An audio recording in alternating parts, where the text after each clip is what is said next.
The John Lewis commercial has come early this year. Simon Curtis's take on the creation of Winnie the Pooh arrives soaked in the same aesthetic that drives that Christmas regular. Never has so much dappled light fallen so gracefully on so many fallen leaves. Never has so much Harris tweed been plucked so cleanly from so many fresh boxes. Few are the families that gleam with such superhuman luminosity as Domhnall Gleeson, Margot Robbie and young Will Tilston. The John Lewis people can only wish for an idyll this delicious. There lies the problem. The story of how A. Milne Gleeson conceived Winnie the Pooh certainly has an idyll at its core. A few weeks spent minding his son Christopher Robin Milne, while his ghastly wife Robbie was elsewhere, but the surrounding material is a mess of genuine tragedy and low-level misery. It's hard to connect with that discomfort when you're marveling at the perfection of the set dressing. A furrowed, fragile Gleeson does his very best with an unforgivably cliched depiction of the shell-shocked soldier coping badly with life after the Great War. If you guessed that there was a scene in which he flinches at a popped champagne cork then burst yourself a child's balloon in celebration, yes, that happens too. Robbie is almost defeated by her struggles with the apparently unbearable Daphne Milne.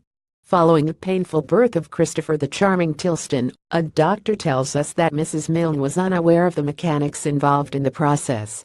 She proceeds to take her suffering out on the poor wee boy. A gifted actor who relishes the chance to spark up a room, Robbie fails to make anything other than a monster of Daphne.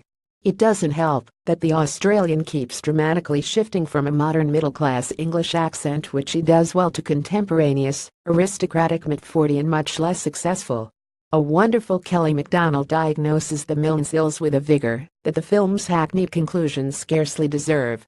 MacDonald plays Olive, Christopher Robin's nanny. You know how this goes.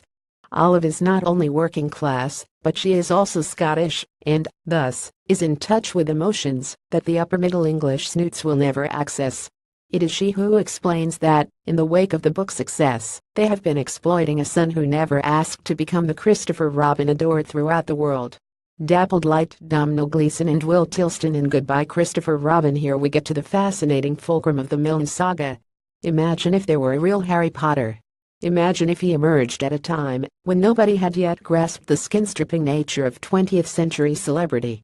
The film is at its most worthwhile when kicking Christopher through a series of minor humiliations and major inconveniences. He poses with a bear at London Zoo. He has to take on a false persona when talking with his father on the radio. Gleeson and Tilston work beautifully together as their two characters confront unhappy truths about the modern world. Some grit finally lodges in the film's smooth machinery when, as an adult, Christopher confronts Dad about robbing his childhood. Such strong scenes can't quite distract from the picture's bum notes. Can there really be a person anywhere in the audience who, when Milne eventually sends a willing Christopher to public school, believes this will offer relief from the boy's debilitating renown? After all, those places have no history of bullying. Right? No unhappy boy was made less happy when forced to fag for Bethering Tonchinson. Right? Sorry if I've spoiled that for you. For all that, Goodbye Christopher Robin manages to push all visible emotional buttons. A penultimate scene between MacDonald and Gleeson could make a statue cry. You know, like the bear and the hare in that John Lewis ad.